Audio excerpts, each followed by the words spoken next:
Hi to all, welcome to my channel study with Nancy. सभी को नमस्ते और सभी का स्वागत है हमारे चैनल के ऊपर। जैसा कि आपको स्क्रीन पर दिख ही रहा है कि राजस्थान का जो इतिहास है उसका मोस्ट इम्पॉर्टेंट टॉपिक राजस्थान की प्राचीन सभ्यताएं आ जाते हैं। तो उसके जो शॉर्ट नोट्स हैं वो आज की इस क्लास में हम कवर करेंगे। जितनी सभ्यताएं हो सकेंगी हम उनको कवर करेंगे, क्योंकि सभ्यताओं से रिलेटेड क्वेश्चन जो है वो पटवार में, वीडियो में, रीट मेंस में और लेब असिस्टेंट में और राजस्थान पुलिस में सभी एग्ज़ाम में पूछा जाता है। तो हम जो है वो शॉर्ट नोट्स के थ्रू जो है वो आपको ये सभ्यताएं पढ़ाएंगे। तो मेरे अकॉर्डिंग जो है वो ये आपके लिए बहुत ज़्यादा यूज़फुल रहने वाली है, क्योंकि इनसे जो है वो क्वेश्चन बनने की पूरी संभावना है। तो हम जो वो स्टार्ट करते हैं। तो वो मोस्टली आपको बता देती हूँ कि हमारे जो शॉर्ट नोट्स हैं वो कालीबंगा सभ्यता, आहर सभ्यता, गणेश्वर सभ्यता, बालाथल सभ्यता, बैराट सभ्यता, भीनमाल की सभ्यता, गिलुंड सभ्यता, इस्वाल सभ्यता और इसके साथ में जो है वो और कौन सी सभ्यताओं के ऊपर रहने वाला है। तो नगर की सभ्यता आ जाती है, नगर की सभ्यता, जोधपुरा की सभ्यता। वैसे तो हम ऑल कवर करेंगे, कुछ भी नहीं छोड़ने वाले हैं। बागौर सभ्यता, रंगमहल की सभ्यता और ओजियाना की सभ्यता, नगरी की सभ्यता, नगरी की सभ्यता, तिलवाड़ा की सभ्यता, बेरोर की सभ्यता, सुनारी सभ्यता, नोह की सभ्यता और जोधपुर की सभ्यता। अब आप बोलोगे मैम आपने तो छोटी छोटी सभ्यताओं को भी कवर कर लिया। तो कई बार ऐसा होता है कि बड़ी सभ्यताओं से क्वेश्चन ना करके छोटी सभ्यताओं से भी क्वेश्चन कर लिया जाता है। तो हमें तो ऑलमोस्ट सारी चीज़ें कवर करनी है। तो इसीलिए मैंने जो है वो आपके नोट्स इस तरीके से बनाए हैं ताकि आपकी जो है वो कोई भी चीज़ स्किप ना हो जाए, यानी कि कोई भी चीज़ ना छूट जाए। इसको ध्यान में रखते हुए मैंने ये नोट्स मेकिंग की है, जो कि मेरे अकॉर्डिंग आपको बहुत ज़्यादा अच्छे लगेंगे। तो ये नोट्स जो है वो हमने ऑथेंटिक बुक्स से बनाए हैं, तो आपके लिए बहुत ज़्यादा यूज़फुल रहने वाले हैं। नलियासर सभ्यता, नलियासर की सभ्यता, नगर की सभ्यता और रेड टोंक जहाँ पे आ जाता है रेड की सभ्यता। अब हम सबसे पहले शुरुआत कर लेते हैं हमारी कालीबंगा सभ्यता। कालीबंगा सभ्यता से जुड़े हुए सारे फैक्ट जो कि इम्पोर्टेंट आ जाते हैं उसके ऊपर हम डिस्कस करेंगे। कालीबंगा सभ्यता 4000 ईसा पूर्व से भी अधिक प्राचीन सभ्यता कौन सी मानी जाती है? तो कालीबंगा सभ्यता मानी जाती है। 4000 ईसा पूर्व से भी अधिक प्राचीन कौन सी सभ्यता मानी जाती है? तो वो कालीबंगा सभ्यता जो है वो मानी जाती है। सिंधु सभ्यता से भी प्राचीन है और कालीबंगा सभ्यता जो है वो 4000 ईसा पूर्व से भी अधिक प्राचीन मानी जाती है और ये सिंधु सभ्यता से भी प्राचीन है। इसको अन्य नामों से भी जाना जाता है, द्विस्पति, नट, मृत और प्राचीन सरस्वती नदी। वर्तमान में इसको घग्गर नदी के नाम से जाना जाता है। और अगर हम बात करें तो ये किस ज़िले में से होकर जो है वो घग्गर नदी का निकलती है? तो हनुमानगढ़ ज़िले में जो कालीबंगा सभ्यता, हम घग्गर नदी पर पहुंच गए थे। तो जो घग्गर नदी है उसका भी जो है वो पार्ट जो है वो हनुमानगढ़ से जो वो होकर गुजरती है घग्गर नदी भी। तो वैसे कालीबंगा सभ्यता जो है वो उसकी स्थिति कौन से ज़िले में आ जाती है? तो हनुमानगढ़ ज़िले में जो वो कालीबंगा सभ्यता स्थित है। इसकी खोज किसके द्वारा करी गई थी? तो मोस्ट इम्पॉर्टेंट है अमलानंद घोष के द्वारा 1952 ईस्वी में जो है वो इसकी खोज करी गई थी। और इसमें जो है वो उत्खनन किसके द्वारा की गई थी? क्योंकि खोज तो अमलानंद घोष के द्वारा करी गई थी, लेकिन उत्खनन पूछ लेंगे तब आपको श्री बी लाल और श्री बी के थापर और इसके साथ में एमडी खरे। अब ये दो नाम तो स्टूडेंट को याद रहते हैं, बट ये नाम याद नहीं रहता है। तो आपको ये भी ध्यान रखना है कि कालीबंगा सभ्यता के उत्खनन में जो है वो श्री एमडी खर्रे का भी नाम आता है, जिन्होंने 1961 से 64 में जो वो उत्खनन कार्य किया था। और जो कालीबंगा सभ्यता जो आ जाती है इसका जो उत्खनन था वो 5 स्तरों पर किया गया था। प्रथम स्तर, द्वितीय स्तर, ये स्तर जो आता है यानी कि प्रथम स्तर और द्वितीय स्तर जो है वो सिंधु सभ्यता से भी प्राचीन माने जाते हैं। इसके बाद में हम बात कर लेते हैं तीसरा और चौथा और पांचवा स्तर। ये सिंधु सभ्यता के समकालीन माना जाता है, यानी कि सिंधु सभ्यता से प्राचीन तो कौन से माने जाते हैं? प्रथम और सेकंड माने जाते हैं। लेकिन अगर सिंधु सभ्यता के समकालीन की बात अगर हम करें तो तीसरा, चौथा और पांचवा माना जाता है। नेक्स्ट हम बात कर लेते हैं नामांकन। तो जो कालीबंगा सभ्यता है वो काली चूड़ियों के टुकड़ों के कारण जो है वो इसको कालीबंगा सभ्यता के नाम से जाना जाता है, यानी कि काले रंग की चूड़ियों के कारण जो है वो इसको कालीबंगा सभ्यता के नाम से जाना जाता है। तो मेरे अकॉर्डिंग तो आपको दिख रहा होगा, सारे नोट्स एकदम अच्छे से दिख रहे होंगे।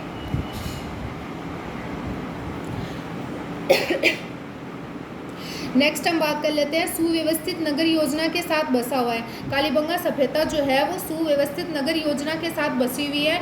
5 से 5.5 मीटर तक चौड़ी एवं समकोण पर काटती सड़कें हैं। सड़कों के किनारे जो है वो नालियाँ बनी हुई हैं और मकान बनाने में मिट्टी की ईंटों को जो वो धूप में पकाकर प्रयुक्त किया गया है, कि मकान बनाने के लिए उनके द्वारा जो ईंटों का यूज़ किया गया है उन ईंटों को जो वो धूप में पकाकर फिर उनको जो वो प्रयुक्त किया गया है। ईंट पकाने में भट्टे के अवशेष जो है वो यहाँ पे नहीं मिले हैं, यानी कि ईंट पकाने वाला जो भट्टा होता है उसके अवशेष यहाँ पे नहीं मिले हैं। गारे का प्लस्तर हमें यहाँ पे उसके अवशेष हमें मिले हैं, गारे के प्लस्तर का। नेक्स्ट हम बात करते हैं नलियों और कुओं से पक्की ईंटों के अवशेष मिले हैं। कमरों के फर्श को चिकनी मिट्टी से लिपा जाता था और मकानों की छत बनाने के लिए जो वो कवेलू का प्रयोग नहीं मिलता है, यानी कि जो मकानों की छत होती थी उसको बनाने के लिए जो है वो कवेलू का जो है वो प्रयोग नहीं मिलता है, बल्कि लकड़ी की बल्लियों पर मिट्टी का लेप करके जो है वो छत तैयार की जाती थी। कैसे ये अपनी छत तैयार करते थे, तो मिट्टी की जो बल्लियाँ होती हैं उस पर लकड़ी की जो बल्लियाँ होती हैं उस पर मिट्टी का लेप करके जो वो छत तैयार करते थे, यानी कि लकड़ी की बल्लियों पर मिट्टी का लेप करके जो वो छत तैयार करते थे। नेक्स्ट हम बात कर लेते हैं कि मिट्टी के बर्तन पतले और हल्के हैं, सुंदरता व सुडौलता का अभाव पाया जाता है इसमें। मिट्टी के बर्तन जो है वो यहाँ पे पतले हैं और हल्के हैं, लेकिन इनमें जो है वो सुंदरता और सुडौलता का अभाव पाया जाता है। बर्तन का रंग लाल, काली, सफ़ेद रंग की रेखाएं, बर्तन का जो रंग है उसमें क्या किया गया है कि लाल और काली और सफ़ेद रंग की रेखाएं बनाई गई हैं। बर्तन पर फूल पत्तियों का अलंकरण किया गया, पशु पक्षियों की आकृति बनाई गई है और इसके साथ में जो वो पशु पक्षियों के स्वरूप वाले खिलौने, मिट्टी की मोहरें, चूड़ियाँ, कांच के मनके, तांबे की चूड़ियाँ, औजार, ताल के बाट भी जो है वो उत्खनन में हमें मिले हैं। इसके साथ में अगर हम बात करें तो लिपि, जहाँ से मोस्ट इम्पॉर्टेंट क्वेश्चन पूछा जाता है, लिपि सिंधु लिपि के समान दाएं से बाएं लिखा जाता है, यानी कि इसको जो वो सिंधु लिपि के समान दाएं से बाएं लिखा जाता है। नेक्स्ट हम बात करते हैं लिपि के अवशेष जो वो भांडों से और मुहरों से मिले हैं।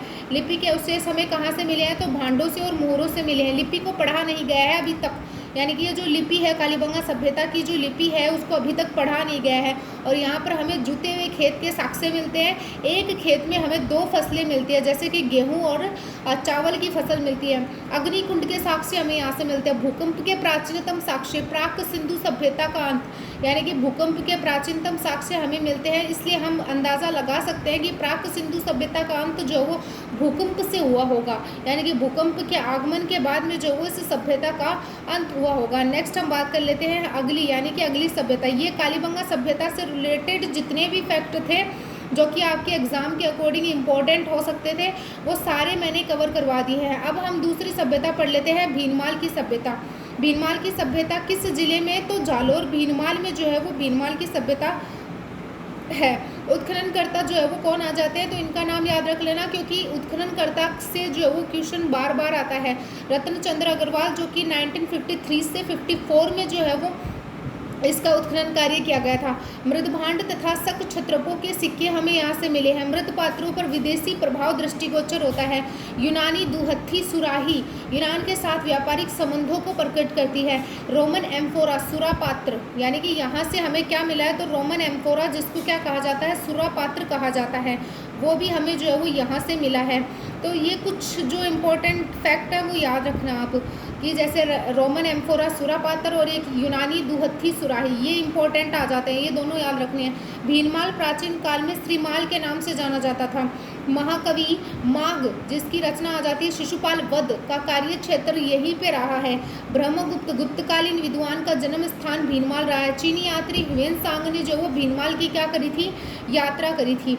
नेक्स्ट हम बात कर लेते हैं, ये हमारी भीनमाल की जो सभ्यता आ जाती है उससे रिलेटेड सारे इंपॉर्टेंट फैक्ट कंप्लीट हो गए हैं। अब हम पढ़ लेते हैं गिलुंड सभ्यता। गिलुंड सभ्यता कौन से जिले में, तो राजसमंद गिलुंड कस्बे में आ जाती है। नदी कौन सी, बनास नदी। हर सभ्यता जो वो किसी न किसी नदी के पास में ही आएगी, तो नदी कौन सी आती है, बनास नदी। 2 टीलों पर स्थानीय लोग इसे मोड़ या मगरी कहते हैं पर उत्खनन हुआ है, यानी कि इसका जो उत्खनन जो है वो 2 टीलों पर हुआ है, जिसको स्थानीय लोग जो है वो क्या कहते हैं, मोड़ या मगरी के नाम से जानते हैं। आहड़ संस्कृति से जुड़ी सभ्यता, और ये जो गिलुंड सभ्यता है वो आहड़ संस्कृति से जुड़ी हुई सभ्यता है। इसको बनास संस्कृति के नाम से भी जाना जाता है। उत्खनन करता, इसके उत्खनन किसके द्वारा किया गया था, मोस्ट इंपॉर्टेंट है श्री बीबी लाल, जिसके निर्देशन में 1957 से 58 में प्रोफेसर वीएस सिंधे, मध्य दक्कन कॉलेज पूना के प्रोफेसर आ जाते हैं सिंधे साहब, और प्रोफेसर ग्रेगरी पोशल जो आते हैं वो पेनिसिल्वेनिया विश्वविद्यालय अमेरिका में जहाँ पर आ जाता है, वहाँ पे 1998 से 2003 में जो है वो ग्रेगरी पोशल आ जाते हैं। ताम्रयुगीन सभ्यता, यानी कि ये जो गिलुंड सभ्यता जो आती है वो ताम्रयुगीन सभ्यता है। इस बात की जानकारी हमें कैसे मिलती है, क्योंकि जिसका समय जो है वो 1900 से लेकर 1700 ईसा पूर्व रेडियो कार्बन तिथि के आधार पर हम ये टाइम बता रहे हैं आपको कि रेडियो कार्बन तिथि के आधार पर 1900 से लेकर 1700 ईसा पूर्व तक माना जाता है। ताम्रयुगीन सभ्यता ये आ जाती है। अब हम देख लेते हैं कि इससे हमें क्या क्या अवशेष मिले हैं। तो एक मकान, दीवारें धूप से सुखाई गई कच्ची ईंटों से बनी हुई है, यानी कि इसकी जो दीवारें हैं वो धूप से सुखाई हुई कच्ची ईंटों से बनी हुई है। दीवारों के मध्य में अनाज भरने की कोठी है। एक चूल्हे के अवशेष हमें यहाँ पे मिले हैं। पक्की ईंटों से बनी एक दीवार हमें यहाँ से मिली है। इसके बाद में हम बात कर लेते हैं कि 5 प्रकार के मृदभांड हमें यहाँ से मिले हैं। सादे, काले, पॉलिशदार, ओके, सादे और काले और पॉलिशदार, भूरे, काले, लाल चित्रित मृदभांड हमें यहाँ से मिले हैं। और इसके साथ में जो है वो मिट्टी के खिलौने मस्ट आ जाते हैं कि मिट्टी के खिलौने जो है वो हमें कहाँ से मिले हैं। तो गिलुंड सभ्यता से मिट्टी के खिलौने मिले हैं, जिसमें हाथी, ऊंट, कुत्तों की आकृति के जो है वो हमें मिले हैं। पत्थर की गोलियां हमें यहाँ से मिली है। हाथी दांत की चूड़ियाँ मिली हैं। हड्डियों के छोटे छोटे टुकड़े जंगली जानवरों के जो है वो हड्डियों के छोटे छोटे टुकड़े हमें यहाँ से मिले हैं। मानव मांसाहारी है, इस बात की जानकारी हमें इस सभ्यता से मिलती है कि मानव जो था वो मांसाहारी है। और इसके साथ में ताम्र से बने हुए अस्त्र, यानी कि तांबे से बने हुए अस्त्र शस्त्र हमें यहाँ से मिलते हैं। एक मटके में गेहूं के दाने भी मिले हैं। और हमें ये भी पता चला है कि यहाँ पर जो है वो एक मटके में गेहूं के दाने भी हैं। अब हम हमारी जो है वो ज़िले में आने वाली गणेश्वर सभ्यता की बात कर लेते हैं, जिसका ज़िला नीम का थाना तहसील सिक्कर ज़िले में अभी आ गया है। यानी कि पहले नीम का थाना ज़िला जो है वो एक अलग डिस्ट्रिक्ट था जब नए ज़िले बनाए गए थे तब, लेकिन अभी जो है वो इसको नीम का थाना ज़िले को जो है वो वापस से जो है वो झुंझुनू ज़िले में शामिल कर लिया है। अभी ये इसमें नहीं है। नीम का थाना तहसील जो आती है वो किस में आ जाती है, तो झुंझुनू में ही आ जाती है। अभी ये सिक्कर में नहीं है, ठीक है। तो बात कर लेते हैं कांतली नदी किस नदी के किनारे ये सभ्यता आ जाती है। तो ये कांतली नदी के किनारे आ जाती है। ये किस नदी के किनारे ये सभ्यता आ जाती है, तो कांतली नदी के किनारे जो है वो ये सभ्यता आ जाती है, ठीक है। नेक्स्ट,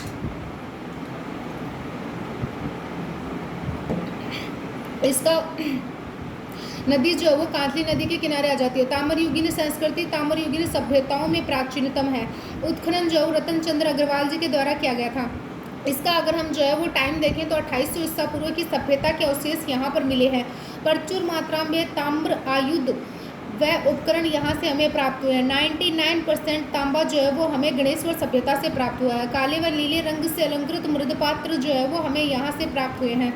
मकानों के लिए पत्थर का यूज़ हुआ है। पत्थर के बांध सबसे ज़्यादा इम्पोर्टेंट है, क्वेश्चन किया भी गया है। तो वो हमें कहाँ से मिले हैं, गणेश्वर सभ्यता से मिले हैं। बस्ती को बाढ़ से बचाने के लिए भारत की ताम्र सभ्यताओं की जननी किस सभ्यता को कहा जाता है, तो वो किसको कहा जाता है, गणेश्वर सभ्यता को कहा जाता है, ठीक है। और इसके साथ में अगर हम बात करें तो तांबा हड़प्पा व मोहनजोदाड़ो को भेजा जाता था। यानी कि गणेश्वर सभ्यता से जो तांबा जो होता था वो हड़प्पा और मोहनजोदाड़ो को भेजा जाता था। तो ये गणेश्वर सभ्यता से जुड़े हुए सारे इंपॉर्टेंट फैक्ट हमने डिस्कस कर लिए हैं। अब हम बात कर लेते हैं इस्वाल सभ्यता के बारे में। तो इस्वाल सभ्यता उदयपुर की एक प्राचीन औद्योगिक बस्ती है। यानी कि जो इस्वाल सभ्यता है वो उदयपुर की एक प्राचीन औद्योगिक बस्ती है। थोड़ा कभी कभी जो है वो बोलने में मिस्टेक भी हो जाती है, क्योंकि हम जो है वो लगातार मैं क्लासेस ले रही हूँ कंटिन्यू से कम जो है वो डेली के 6-7 वीडियो जो है वो आपको अपलोड कर दिए जाते हैं। तो इस वजह से जो है वो गड़बड़ हो जाती है थोड़ी बीच में, तो आप उसको थोड़ा जो है वो खुद समझ जाइए। इतने तो आप मेच्योर हो कि आप पकड़ सको कि उदयपुर की एक प्राचीन औद्योगिक बस्ती जो है वो आ जाती है। उत्खनन जो है वो राजस्थान विद्यापीठ उदयपुर के पुरातत्व विभाग के द्वारा। अब ये जो इस्वाल सभ्यता जो है वो इसका उत्खनन किसके द्वारा किया गया, तो ना किसी व्यक्ति के द्वारा इसका उत्खनन किया गया। इसका उत्खनन राजस्थान विद्यापीठ उदयपुर के पुरातत्व विभाग के द्वारा इसका उत्खनन किया गया है। तो 2000 वर्ष तक निरंतर लोहा गलाने के प्रमाण यहाँ से मिले हैं। 5 स्तरों पर बस्तियाँ प्राक ऐतिहासिक काल से मध्य काल तक विकसित थी। लोहा मल, लोहा अयस्क, मिट्टी से प्रयुक्त होने वाले पाइप भी यहाँ से हमें मिले हैं। इसके बाद में अगर हम बात करें तो 500 ईसा पूर्व लोहा गलाने का प्रमाण जो है वो हमें इस्वाल सभ्यता से मिला है। मौर्य शुंग कुषाण काल में यहाँ लोहा गलाने का कार्य होता था, और मौर्य शुंग कुषाण काल जब शासन कर रहे थे तो उस समय लोहा गलाने का कार्य किस सभ्यता में हो रहा था, तो इस्वाल सभ्यता में हो रहा था। हड्डियाँ, ऊँट का दांत जो है वो हमें इस्वाल सभ्यता से मिलते हैं। मकान, पत्थर से निर्मित मकान जो है वो हमें यहाँ पर मिलते हैं, और पत्थर की नींव वाले कहाँ पे मिलते हैं, गणेश्वर सभ्यता में मिलते हैं। पत्थर के बांध कहाँ से मिले, गणेश्वर सभ्यता में। मछली पकड़ने का कांटा कहाँ पे मिला है, तो गणेश्वर सभ्यता में। लोहा प्रौद्योगिकी के उद्भव और विकास की संभावना हमें यहाँ पे देखने को मिलती है। लोहा प्रौद्योगिकी के उद्भव और विकास की संभावना कहाँ पे देखने को मिलती है, तो इस्वाल सभ्यता से जो है वो हमें देखने को मिलती है। अब हम नेक्स्ट सभ्यता हमारी पढ़ लेते हैं, बैराठ की सभ्यता, जिससे भी क्वेश्चन आते हैं। तो बैराठ की सभ्यता, तो जैसा कि आप सभी को पता है कि न्यू डिस्ट्रिक्ट के अकॉर्डिंग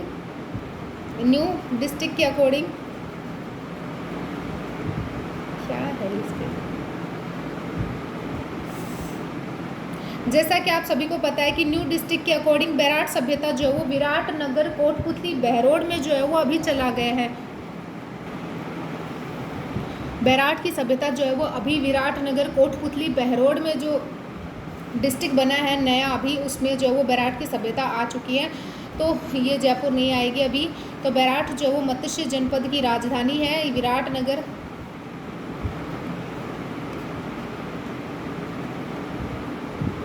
विराट नगर, कोटपुतली, बहरोड, ये जो है वो बिज्जक की पहाड़ी पर, भोमली की डूंगरी पर, महादेव जी की डूंगरी और सिंधु घाटी के समकालीन सभ्यता आ जाती है। तो बैराठ सभ्यता जो है वो सिंधु घाटी की समकालीन जो है वो सभ्यता आ जाती है। और ये महादेव जी, ये तीनों डूंगरियों का नाम याद रखना है, पहाड़ियों का नाम याद रखना है। बिज्जक की पहाड़ी, भोमली की डूंगरी और महादेव जी की डूंगरी। सिंधु घाटी के समकालीन कौन सी सभ्यता आ जाती है, तो वो बैराठ सभ्यता आ जाती है। मौर्य काल के अवशेष कहाँ से प्राप्त हुए हैं, बैराठ सभ्यता से प्राप्त हुए हैं। अब बात आती है मोस्ट इम्पॉर्टेंट, इसका उत्खनन किनके द्वारा किया गया था और कब किया गया था। तो इनका उत्खनन जो वो दयाराम साहनी के द्वारा जो है वो 1937 ईस्वी में, 1937 ईस्वी में वृहद स्तर पर किया गया था। फिर नीलरतन बनर्जी, कैलाशनाथ दीक्षित 1962 से 1963 ईस्वी में, 1962 से 1963 में आ जाता है। पत्थरों की प्रचुरता हमें यहाँ से मिली है। पत्थरों की प्रचुरता ही जो है वो गणेश्वर से हमें मिली थी। गणेश्वर के पास ही तो जो है वो बैराठ सभ्यता आ जाती है। तो पत्थरों की प्रचुरता जो है वो हमें यहाँ से मिली है। इसके बाद में जो है वो हम बात कर लेते हैं कि बैराठ सभ्यता से जो है वो हमें और क्या क्या सामग्री जो है वो प्राप्त हुई है।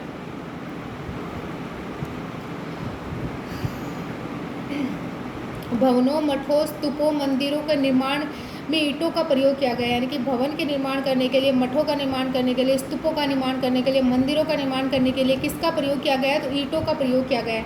ईंटों की बनावट मोहनजोदाड़ो के समान ही है, और ये जो ईंटों की बनावट है वो मोहनजोदाड़ो के समान ही है। 6-7 कमरों का एक खंडर नुमा भवन जो है वो, जिसे क्या कहा जाता है, पुरातत्व वेदों का, यानी कि पुरातत्व वेता का बौद्ध मठ मानते हैं। यानी कि उसे क्या मानते हैं, पुरातत्व वेता का बौद्ध मठ मानते हैं। 6-7 कमरों का एक खंडर नुमा भवन है, जिसे क्या कहा जाता है, पुरातत्व वेदों का बौद्ध मठ मानते हैं।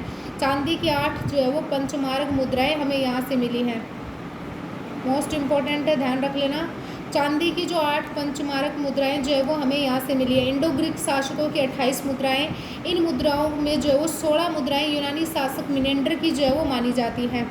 तो मिनेंडर की जो मुद्राएं हैं वो हमें कौन सी सभ्यता से मिली है, तो वो बैराठ सभ्यता से मिली है। बैराठ पर यूनानी अधिकार, यानी कि बैराठ पर जो है वो यूनानी अधिकार जो है वो इस बात का संकेत करता है कि यहाँ पे जो 16 मुद्राएं मिली है और मिनेंडर शासक की जो मुद्राएं मिली है वो इस बात को डिफाइन करती है कि बैराठ पर यूनानी अधिकार था। मुद्राएं खंडर में एक भांड में जो है वो हाथ से बने हुए जो है वो सूत के कपड़े से बंधी मिली है। और वो मुद्राएं जो है वो हमें कैसे मिली है, तो वो मुद्राएं जो है एक खंडर है बड़ा सा, पहले जो है वो भांड ही बोला करते थे, यानी कि ऐसे करके जो है वो कुछ होता था उसको बोला करते थे। उसके अंदर जो वो कपड़े, सूती कपड़े में जो है वो मुद्राएं जो है वो हमें मिली है। मिट्टी के बने पूजा पात्र, थालियाँ, लोटे, मटके और खंजर और कुंडियाँ और घड़े जो है वो हमें यहाँ से प्राप्त हुए हैं। उसके बाद हम बात कर लेते हैं, लोहे और तांबे की कलाकृतियाँ नहीं मिली है। यानी कि इस सभ्यता में जो है वो लोहे और तांबे की कलाकृतियाँ जो है वो हमें नहीं मिली है, क्योंकि ज़्यादातर सभ्यताओं में हमें लोहे व तांबे की कलाकृतियाँ मिली है, लेकिन इस सभ्यता में लोहे व तांबे की कलाकृतियाँ नहीं मिली है। अशोक स्तंभ एवं एक गोल मंदिर के अवशेष, अशोक के द्वारा निर्मित हीनयान संप्रदाय संप्रदाय का नाम याद रख लेना, क्योंकि दो संप्रदाय आ जाते हैं, महायान संप्रदाय आ जाता है और एक हीनयान संप्रदाय आ जाता है। तो अशोक के द्वारा निर्मित हीनयान संप्रदाय का जो है वो एक गोल मंदिर आ जाता है, उसके अवशेष हमें यहाँ पे मिले हैं। अशोक का भाब्रू अभिलेख अशोक को बौद्ध धर्मानुयायी जो वो सिद्ध करता है कि अशोक जो है वो बौद्ध धर्म को मानने वाला था। ये सिद्ध करने वाला जो है वो अभिलेख कौन सा आ जाता है, तो वो भाब्रू अभिलेख आ जाता है। कौन सा आ जाता है, तो वो भाब्रू अभिलेख आ जाता है। मोस्ट इंपॉर्टेंट है, ध्यान में रखना है। अभिलेख वर्तमान में एशियाटिक सोसाइटी ऑफ बंगाल में सुरक्षित है, और ये जो भाब्रू अभिलेख है वो वर्तमान समय में बंगाल में एशियाटिक सोसाइटी ऑफ बंगाल में जो है वो सुरक्षित है। चीनी यात्री ह्वेनसांग ने भी बैराट का उल्लेख बैल व भेड़ प्रसिद्ध बताई है। यानी कि चीनी यात्री ह्वेनसांग जो था उसने बैराट का उल्लेख किया, और यहाँ पर जो है वो उसने दो चीज़ों को बेस्ट बताया, बैल और भेड़ को। किसको बेस्ट बताया, तो बैल और भेड़ को जो है उन्होंने बेस्ट बताया है। किसने बताया, तो भीनमाल ह्वेनसांग ने तो वो बताया।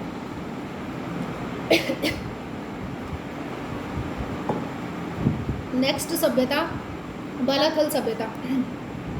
जिला आ जाता है उदयपुर, वल्लभनगर तहसील के बालाथल ग्राम में जो है वो हमें बालाथल सभ्यता देखने को मिलती है। उसके उत्खननकर्ता मोस्ट इम्पोर्टेंट है प्रोफेसर BN मिश्र, जो कि पूना विश्वविद्यालय के 1993 में ताम्र पाषाणिक सभ्यता जो है वो बालाथल सभ्यता को कहा जाता है। क्या कहा जाता है, ताम्र पाषाणिक सभ्यता। सिंधु घाटी सभ्यता का प्रभाव मृद भांडों और तांबे के औजारों और मकानों के अवशेष हमें यहाँ पर मिले हैं। वो इस बात का प्रमाण दे रहे हैं कि ये सिंधु घाटी सभ्यता का प्रभाव जो है वो इसके ऊपर था, यानी कि जो ये सभ्यता है इसके ऊपर सिंधु घाटी सभ्यता का प्रभाव था। इस बात की जानकारी यहाँ पर प्राप्त हुई है। मृद भांड और तांबे के औजार और मकान जो है वो हमें दे रहे हैं। सिंधु वासियों से संपर्क होने का अनुमान, यानी कि अब हमें इस बात से पता चलता है कि इनका जो संपर्क था वो सिंधु वासियों से था। मृद भांड अपरिष्कृत पूरी तरह से पके हुए नहीं है, अलंकरण भी बहुत कम है। यानी कि यहाँ पे हमें जो मृद भांड मिला है वो पूरी तरीके से पका हुआ नहीं है, और इसके साथ में अलंकरण भी बहुत कम है। तो इस सभ्यता से हमें जो मृद भांड मिले हैं उससे हमें पता चलता है कि वो अपरिष्कृत है, पूरी तरीके से पके हुए नहीं है, अलंकरण भी बहुत कम है। मिट्टी से बने सांड की आकृति का प्रयोग जो है वो पूजा के लिए करते थे। ये लोग मिट्टी से बना हुआ एक सांड था, सांड की एक आकृति थी, मिट्टी से बने हुए सांड की एक आकृति थी, और उस सांड की आकृति का यूज जो थे वो ये पूजा के लिए करते थे। पत्थर के मनके यहाँ से मिले हैं, पक्की मिट्टी की मूर्तियाँ मिली हैं, पशु आकृतियाँ मिली हैं, तांबे के औजार मिले हैं, तांबे के सिक्के मिले हैं, हाथी और चंद्रमा की आकृति के। यानी कि जो तांबे के सिक्के मिले हैं वो किस आकृति के आ जाते हैं, तो हाथी और चंद्रमा की आकृति के आ जाते हैं। तांबे के औजारों में जो वो गंडासे, चाकू, उत्तरे और चूलदार बाणों के जो वो अग्रभार मिले हैं। तो तांबे के औजारों में हमें और क्या क्या मिला है, तो गंडासा मिला है, चाकू मिला है, उस्तरा मिला है, चूलदार बाणों के अग्रभाग जो है वो हमें मिले हैं। नेक्स्ट देखते हैं और इस सभ्यता से जुड़े हुए इंपॉर्टेंट टॉपिक्स यहाँ हम बात कर सकते हैं। फैक्ट, 5वीं सदी ईसा पूर्व का हाथ से बना कपड़े का एक टुकड़ा भी हमें यहाँ से प्राप्त हुआ है। मोस्ट इम्पॉर्टेंट है, पूछ लेंगे, ध्यान रख लेना कि 5वीं सदी ईसा पूर्व का हाथ से बना हुआ कपड़े का एक टुकड़ा भी प्राप्त हुआ है। फिर हम बात कर लेते हैं आगे। 1800 ईसा पूर्व के लगभग ताम्र पाषाणिक सभ्यता यहाँ आ जाती है, और 600 ईसा पूर्व के लोह युगीन सभ्यता आबाद होने का पुरातत्व शास्त्रियों का अनुमान जो है वो है कि 600 ईसा पूर्व के जो है वो लगभग लोह युगीन सभ्यता आबाद होने का पुरातत्व शास्त्रियों के द्वारा अनुमान लगाया गया है, और 1800 ईसा पूर्व के लगभग जो है ये ताम्र पाषाणिक सभ्यता थी। लोह युग में यहाँ नलकूप मिले हैं और लोहे के औजार प्रचुर मात्रा में प्राप्त हुए हैं। लोहा गलाने की 5 भट्टियों के अवशेष भी जो है वो हमें प्राप्त हुए हैं। तो ये हमने जो है वो कंप्लीट करवा दिया आपकी ये सभ्यता भी। अब हम जो है वो आहड़ नदी घाटी सभ्यता जो है वो कल के सेशन में पढ़ेंगे। तो अगर वीडियो अच्छा लगा हो तो लाइक शेयर और सब्सक्राइब जरूर करें, एंड टेलीग्राम चैनल ज़रूर ज्वाइन करें। Thank you and bye.